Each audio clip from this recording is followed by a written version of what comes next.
And Dr. Tyler Evans. How are you, sir? I'm doing great. Dr. Kevin Leach, how are you? I'm well, thank you, sir. So we're going over a research paper today called Symptomatic Reactions, Clinical Outcomes and Patient Satisfaction Associated with Upper Cervical Chiropractic Care, a prospective multi-center cohort study. And this is by Dr. Kirk Erickson, Roderick Rochester, and Eric L. Hurwitz, and it's published in the Biomed Central Musculoskeletal Disorders Journal. So got everything there? Yeah. All right. So if you would, Dr. Evans, will you just do a quick overview for people that, I mean, we're going to obviously get into all of the details of the paper and do a real deep dive into it. But can you just do a 50,000-foot overview of the paper and what it's showing? What were they trying to answer? What did they accomplish? That kind of thing. Yeah, no, that's great. And so overview of this paper is that it was a 1,000 patient study over 83 different upper cervical chiropractors offices of all of the different types of upper cervical chiropractic. And what they found was that they did 2 weeks of care and they tested before and then tested after.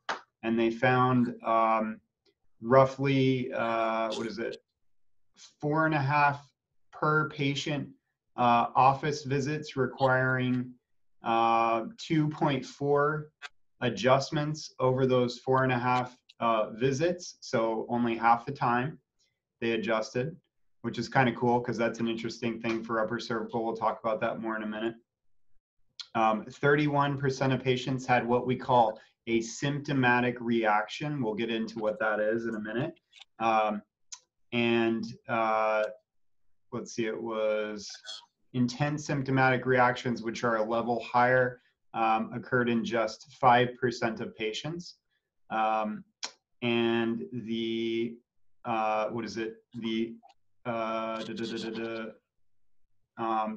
basically the satisfaction on a numerical rating scale from 0 to 10 was scored a 9.1 on average across the board for all of the people. And out of 5 million, a little more than 5 million career upper cervical adjustments, there was a question on the questionnaire for all of the 83 offices. They added up all the adjustments that all those 83 chiropractors had done in their careers. They had never once had an adverse reaction, which is like the highest kind of reaction. And that would be a time or situation where the person needed to go to the hospital or there was a death or something very, very, very serious. So out of 5 million career upper cervical corrections, not once did they have a problem in which something like that occurred. So this is a first time ever paper, and it was a really great paper. And yeah, let's get into it. Awesome. And so I'm just going to explain a little bit, because there's a lot of different people listening, what the difference between upper cervical chiropractic and what that actually means compared to your traditional. A lot of people hear the word cervical, right? And they think something else. And when we're talking about that, obviously that means the neck. So upper cervical chiropractic being different than traditional, meaning we focus on the neck. And that's because of the anatomy, the neurology, just how complex that area is compared to the rest of the spine. And so we're doing techniques that adjust and align that area that aren't your traditional spinal manipulative therapy techniques with the rotation and the popping and the typically like the cracking sounds that you would hear with that. So there are specific techniques, I would say maybe 8, 9, 10 around that only address the upper neck. And in doing so, it actually addresses the entire spine, but that's a lot of neurology that maybe we won't get into at this point. Maybe we can do another show on that. Okay, so that's a good overview for anybody that, again, just wants the cliff notes. Any other, just to kind of 50,000 foot, perspective, just to kind of a take home for anybody listening here, like the value of this study? How can they use it in their practice? How could, you know, sharing it with family members, any other takeaways? Yeah, I mean, there's just a couple interesting quick takeaways. One is that this paper actually showed a, let's see, it was a 57% improvement in their Oswestry Disability Index, which is for low back pain. Right. And that actually compared on par, if not better, than other general chiropractic guidelines in terms of low back care improvements.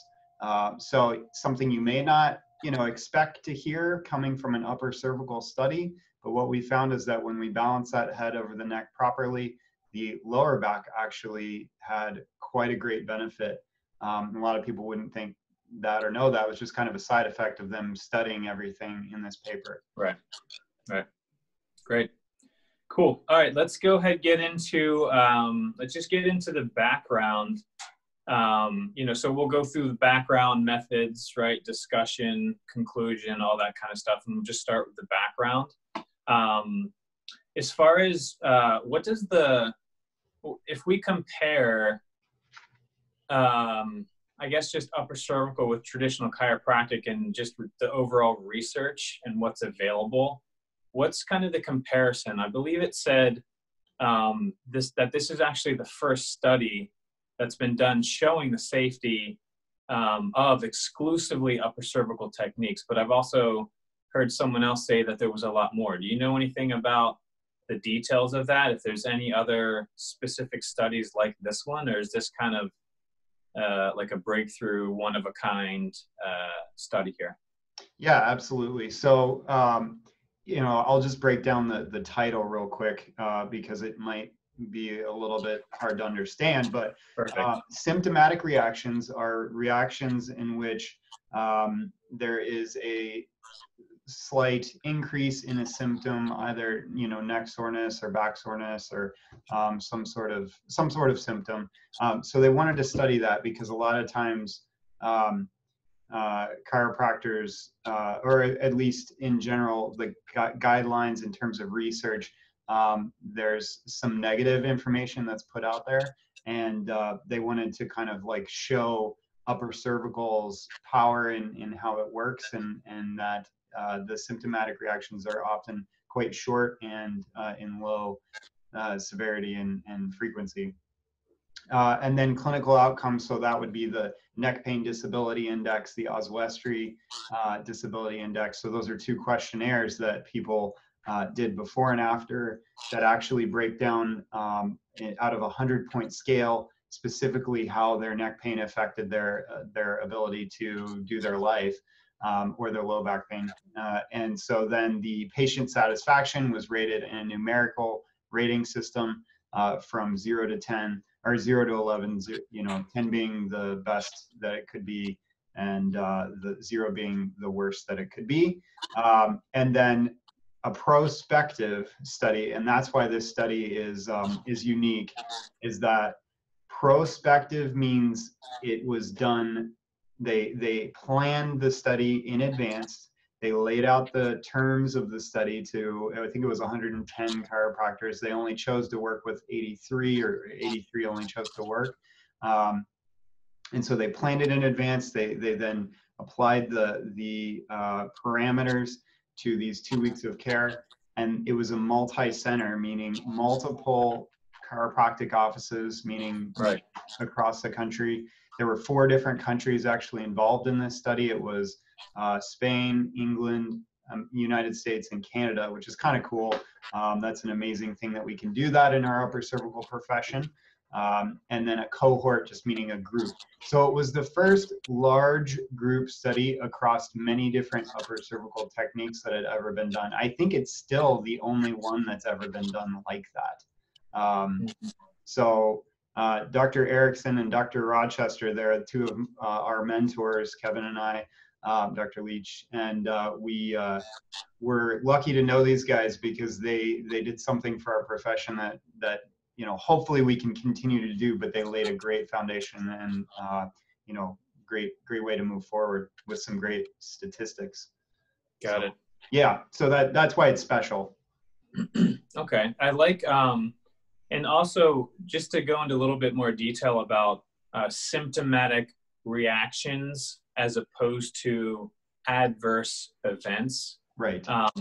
So they chose in the study to use symptomatic reactions because in actuality, some of those symptomatic reactions are expected. And so they didn't call them side effects or adverse events, which would imply that there's a negative connotation to what's happening with the body. Right. And because some of the symptomatic reactions that were recorded were actually, for example, breathing easier was a symptomatic reaction, which some would say is a very welcome side effect, and also digestive improvements or things like that. So they recorded all of these, even if it was positive or perceived as negative, like maybe some soreness or even some headache afterwards. So they defined it as symptomatic reactions. I think that's an important point to make. Yeah, absolutely. And Kevin, if I can add to that, Yeah. you know, there are terms that we use in our office sometimes of retracing or restructuring, and I'm not going to go into that here, but the point is that healing is not always linear, and the research in PubMed is designed to study a thing over time and take out the variables, and it's really hard to do that in the human body, especially when you're talking about manual therapy, which is the global what we do. And symptomatic reactions happen, and they're a good thing at times. You know, they can be very important to the healing process, and that healing is not linear. So that's an important thing for people to remember, and that these symptomatic reactions are short in time, in duration. Yeah, mostly less than 24 hours. 24 hours. Yep. Is that correct? I think it states in here. Yep. Yeah, that's huge. Yeah, and definitely maybe we'll get into a little bit of that at the very end as far as discussing how we see this in our own practices, because I think that's important. And there's some ways that I definitely explain to my patient about what's going on with the body, and it's just a healing process. Just real quick, for example, someone hasn't gone to the gym in a year. They go to the gym, they work out, they're sore the next day. It's not that that's a bad thing. It's it's uncomfortable, but in the end, it's gonna be beneficial. And so there's some parallels there to what we do in practice. Mm-hmm. All right. So let's see. Let's head into the, well, actually, let's go into just real quick. Let's talk about research in chiropractic in general, real quick before we head to the methods. For example, when people look at research and they say, well, who funded the research and who did it? And are there biases? Are there, complications that way? And I think it's really important to, not really make excuses for the profession, but to really make it clear that there's no National Institute of Health. There's no huge conglomerations that are paying for this research. So when research is being done in chiropractic, if anybody wants to get research done, we have to do it ourselves.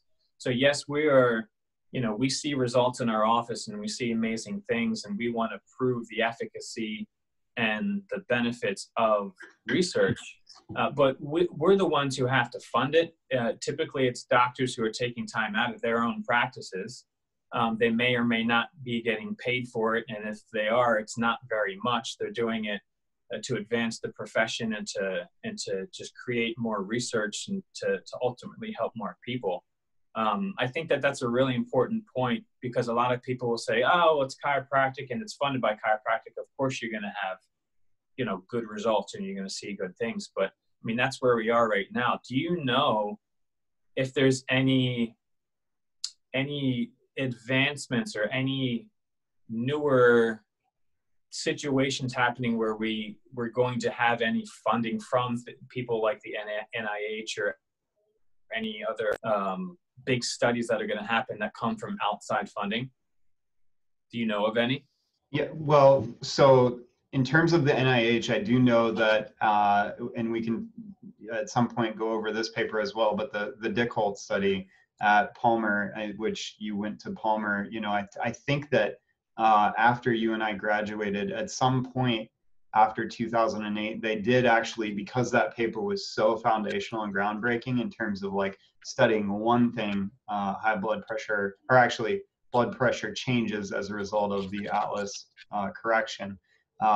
The NIH did grant them, I think it was like $1 million or something like that, to do a study, and that study has been not taken to full completion yet, and I'm not certain as to why. But that's part of the problem, is that in chiropractic we just don't have the infrastructure, and we need more infrastructure. We need, you know, we need more people doing research. One person in general that I know that is out there doing this, that's not an upper cervical chiropractor, but actually it's interesting, a lot of her stuff points to the cervical spine as a place of big input into the body and change, is Heidi Havoc. And Right. she's down in New Zealand, and she is doing some amazing research. And I think she does get grants. I just don't know where they're from, if they're from the NIH or what. But she is a legit clinical researcher down there in her lab making cool stuff happen. And a lot of her papers are, and you know, at some point we could review her stuff. But yeah, so this paper, you know, it was done, like you said, by people that took time out of their practice, and that's our rough spot, is that most of our stuff is just case studies, and a lot of times people don't take that as like a burden of proof, and you know, we're in a tight spot there. So yeah. Right. Cool. All right. Well, I actually looks like I got a little bit ahead of myself, because talking about the funding and the conflict of interest is in the methods, which is just what you went over. I think it was actually funded from the Orthospinalogy Association. Is that's who did it? Yeah. The IRB of the Life University, the chiropractic school in Atlanta. And the IRB is so every chiropractic college has an I believe it's International Review Board, I believe, or Internal Review Board, something like that. But that is that's at every, well, it should be at every chiropractic college, and so you always have to get this IRB approval before you do a study, especially with humans, because you know we don't want to be doing things to people without having it reviewed and peer published and tested, you know. So the IRB thing is a big deal, and getting, you know, papers approved is actually quite hard. So you know, that's an important piece of doing research. Got it. As far as breaking down, as far as methods, I think there was 8 different techniques that were used in the study, 7 maybe. Do you think we should break that down and kind of explain them, or do you think maybe just given it might be too much, right? Maybe we can do that another one. How about just maybe the difference between the orthogonal and segmental? You just break that down real quick? Yeah, so and when we talk about upper cervical, we always discuss orthogonal and articular, because segmental would be full spine chiropractic.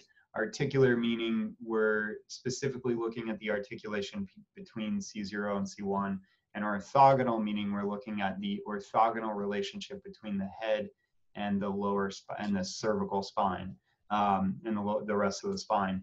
But yeah, so, you know, just to break it down really quickly, in the 1930s, there was 1 or 2 guys, B.J. Palmer and Alec August Warensing, that developed this style and idea of correcting the cervical spine, the upper cervical spine, to balance the head because of its specific relationship to the rest of the spine, the fact that it doesn't have a disc above or below. And what they found was that they developed a whole new science in chiropractic, and really in health, and understanding how the neck can affect the whole body. And so we have all these techniques that branched off, but it's really broken down into 2 specific types: the orthogonal types and the articular types. And orthogonal being Atlas orthogonal, advanced orthogonal, Epic, who was not in this paper because they weren't in technique yet. Also, Grostic, Orthospinology, that's who funded the paper, and NUCA. I don't think I'm leaving anyone out there. And then the articular types are the Toggle group, the Blair group, and the knee chest group. So there's really 3 groups in the articular group. And so that's kind of the breakdown on that. Got it. I'm just gonna, just for the listeners out there that might not be completely familiar, when Dr. Evans said COC1, he's talking about the relationship between the head and how that sits on the very top bone of the neck. And so also the word orthogonal, if you think about crosshairs on a rifle, and you think about the head straight up and down in relation to the top bone and the neck, and then the rest of the neck as well, everything being nice and aligned, no head tilt, neck deviation, things like that. And articular meaning related to what's going on with the joints, and looking at the joints and seeing if they're aligned, and seeing if it's maybe right or left or slipped in certain different ways. So again, these are slight nuances. And just, I think as Dr. Brooks would say, it's just a box, bunch of different holes, and you're just looking into the box from different perspectives. So these techniques just developed, we want the end goal, and that's just the health and the proper function of the upper neck. But these different techniques are just different ways to get to it, based on different, slightly different analyses. So, yeah. Okay. All right. So, let's go into, if you would, maybe talk about just all the methods, just starting with, the inclusion criteria, and just kind of go from there. Okay. So yeah. So the inclusion exclusion criteria, the patients were aged 18 to 85. There were 10 cases per chiropractic office. Some offices had less just because of things happen in life. But that was the plan there. And then the data collection, clinical outcome variables, the way they studied the data was they did a neck pain disability index and an Oswestry disability index pre and then post 2 weeks of care. That is a limit to this paper. It was only 2 weeks, right? So right. A greater paper, just to follow up on it would be to follow up on these patients maybe 6 months or a year later and see, how they're progressing. But the intervention was upper cervical chiropractic only. The reason we do that is because what we find with the upper cervical spine, it is very, very susceptible to movement lower down. And so if you are putting a force in somewhere else in the spine, it can actually change what's happening up top. And so this was upper cervical chiropractic technique only. That's what the UCT stands for in the paper, and that's special to denote, because this is the difference in what we do, is that we're only working on the top, 1, 2, maybe 3 or 4 bones, right, depending on who it is, but really the top 1 or 2, and that's what makes us different. And then the re-exam and clinical outcomes were two weeks later. They did a follow-up, and they did the neck pain disability, the Oswestry, and the numerical rating score. Patient satisfaction, the way they tested patient satisfaction was by asking 3 questions. So how satisfied were they? And then so it was how satisfied were they? And it was on a scale of 0 to 10. Sorry, not 3 questions. And then the symptomatic reactions, they had 13 specific areas that they looked at. So one was neck pain, one was radiating pain, like down a limb, an arm or a leg, arm or leg weakness, tiredness or fatigue, headaches, dizziness, nausea, vomiting, tinnitus, blurred vision, confusion, depression or anxiety, fainting, low back pain, and then there was a space for other symptoms. But that's pretty, all encompassing there. And those things might sound intense, but oftentimes, Kevin, I don't know if you feel this way, but I know that in my practice, a lot of the patients that come in, they come in with all that stuff. And so, if we're working with a patient, they may have that just because of that's their symptomatology. And Right. so what we were trying to determine in this paper was, did that increase? Did it stay the same? Did it get better? You know, and so yeah, so that's where we started out with there. Intensity was also graded on a scale of 0 to 10. Duration was graded from 0 to 30 minutes. That would be the symptomatic reaction happened over 0 to 30 minutes. It was either then 30 minutes to 4 hours, sorry, which would be a bit longer, and then 4 hours to 24 hours, and then more than 24 hours. So, and that's actually when that symptom started. So if a symptom started at 24 hours after the first correction, it was graded as that level. And then finally, the patient was asked to indicate the impact on daily activities for each symptomatic reaction, like, did it affect life? Not at all, a little, or a lot. And then the Rubenstein et al. Guidelines for how symptomatic reactions were defined was used, and that was a new or related complaint that was not present at baseline, or a worsening of the present complaint by greater than 30% compared with baseline occurring 24 hours following care. And any intense symptomatic reactions were identified as complaint fulfilling the score greater than or equal to a numerical rating scale of 8, which I believe we said it was 5%. And then that's not to be confused with a adverse effect, which was a life-threatening situation needing admittance to a hospital. Right. Okay, so that was the breakdown. Yeah, cool. So that's the methods. So as far as results are concerned, so like you said before, there was 115 doctors, 83 were included from the 4 different countries. The average number of years that they were in practice was 13. The average number of adjustments for each of those doctors was about 85.5 adjustments per week. 48, 49 weeks of practice per year. Average number of career adjustments, 61,000, with a total of over 5 million for all the doctors that were involved in the study. And I think they included this to show maybe the importance of their experience. Why was that included in the study?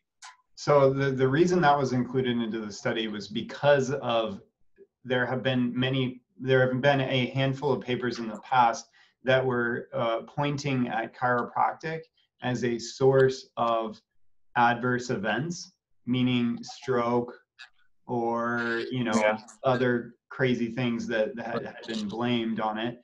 And what they found was that with upper cervical chiropractic care, in 5 million adjustments, they didn't have any, right? And so that had been said that at a minimum, within 300,000 adjustments, regular spinal manipulative therapy had caused or possibly caused a stroke. And so that's, a much deeper conversation, but the reality is that, the Cassidy study, if you guys are out there listening, you can go look up the Cassidy study. But what we find is that it's not that chiropractic or spinal manipulative therapy causes strokes. It's that oftentimes people are in midst of a stroke and come in because they are complaining of numbness and tingling in the face, neck pain, head pain, weakness. These are the things that we see our patients for on a regular basis. And so then they go to the ER and if someone had been to a chiropractor, oftentimes they get,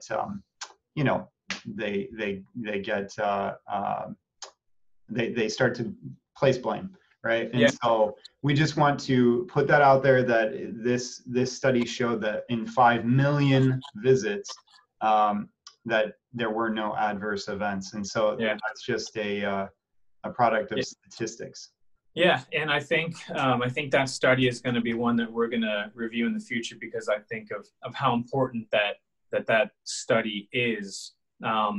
It's really important to show these studies that really show no causation, possible correlation, but no causation, and that's the exact mechanism that's thought of as far as how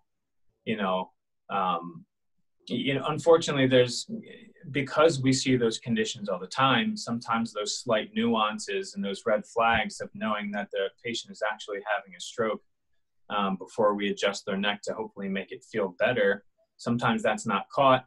They get adjusted. They go to the emergency room. Where have you been? Oh, you went to the chiropractor. Oh, it caused a stroke. And so I'm not sure if it's the Cassidy study, but I know one of them shows that the risk of a patient having a stroke, meaning, whether it's at that point or later on, is the exact same as if the patient went to a medical doctor who's not adjusting or manipulating the neck. It's literally the exact same, which that's Cassidy.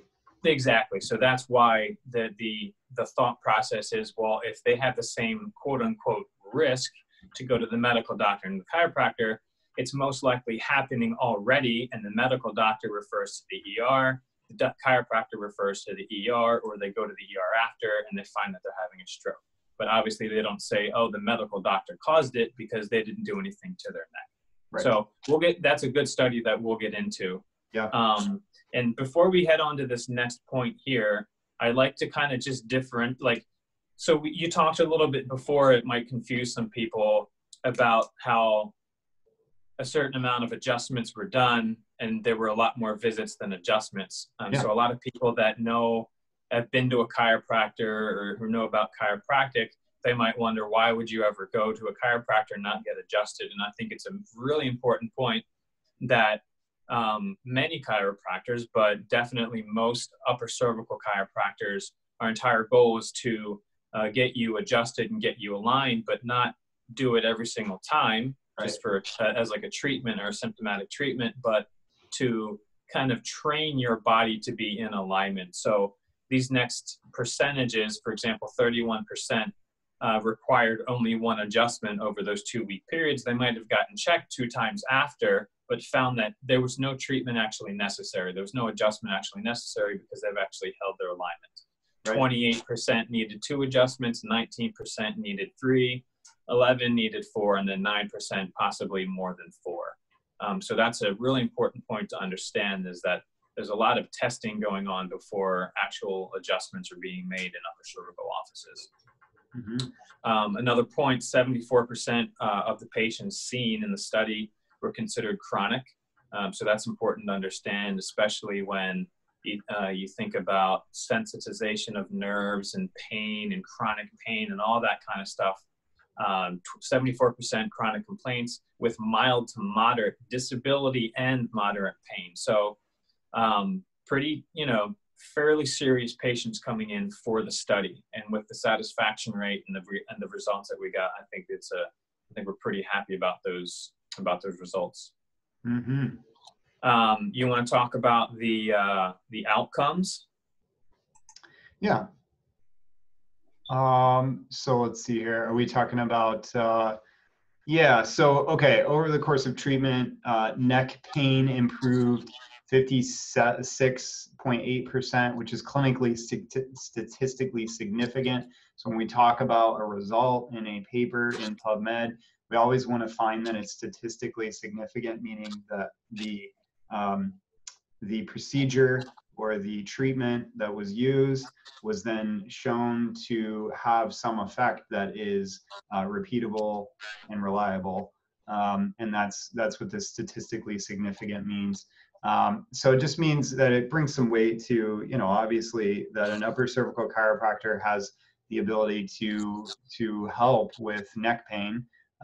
Headaches were also improved 62.8%. Mid and lower back pain were improved 58.6% and 57% respectively. So, that's just showing that upper cervical care is effective for, in this case, and the way this study was done, is that it is statistically significant for helping with those issues.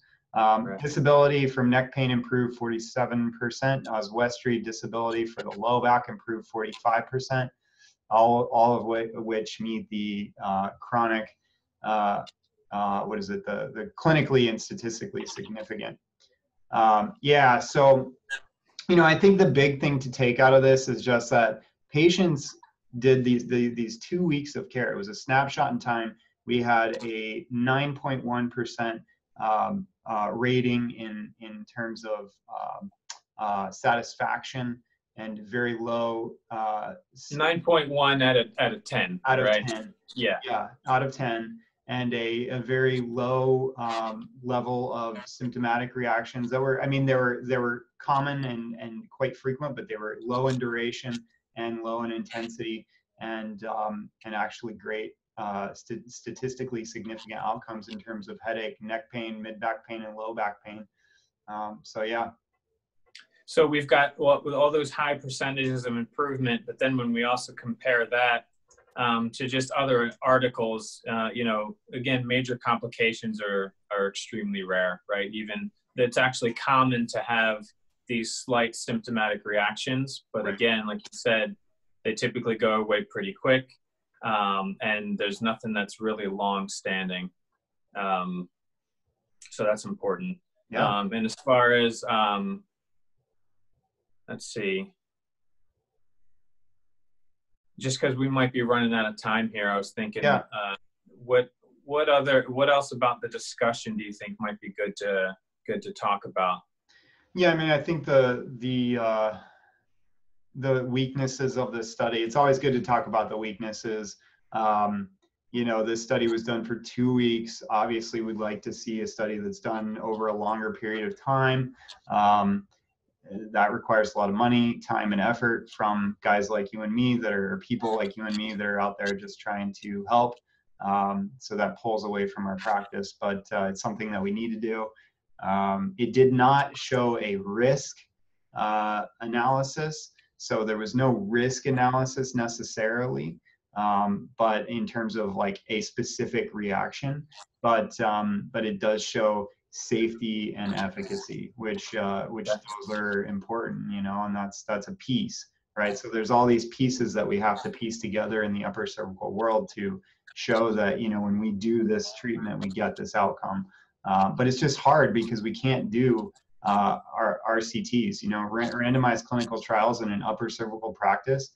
Are you kidding me?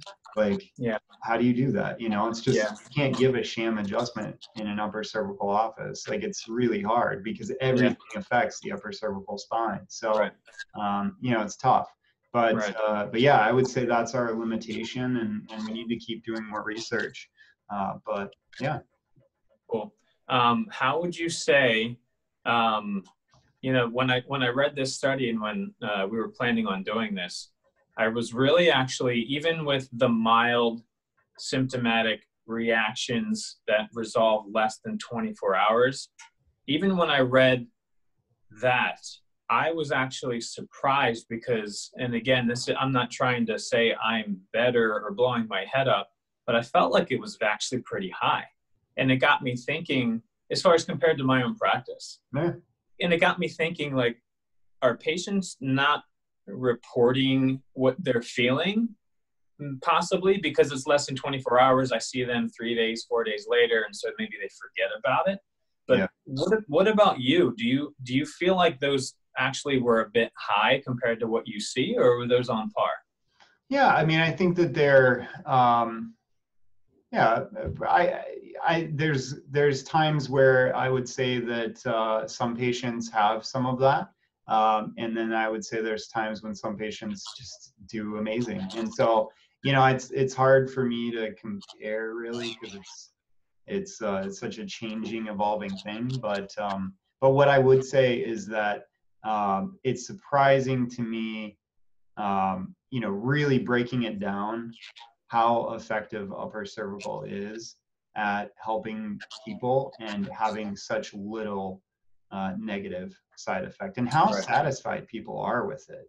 You know, a 9.1 out of 10, like in 2 weeks of care over, what was that, 1,000 different patients? Like, that's incredible. So yeah, I would say, because I can think in my mind, I've had a couple of people that have had symptomatic reactions where they were concussed like a few weeks before, and we got them corrected, and so they had a bit of a retracing cycle where you know, their headache got a little bit worse, or their brain fog got a little bit worse, and then they felt the best they'd felt in years. And so, you know, it's like, yeah, there's some of that, but.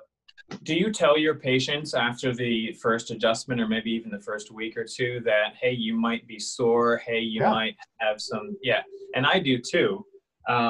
So it's interesting to think about the mechanism of that. And I actually, you know, I probably tend to tell and explain too much to patients just because I'm passionate about what I do, and maybe they don't want to know all the details.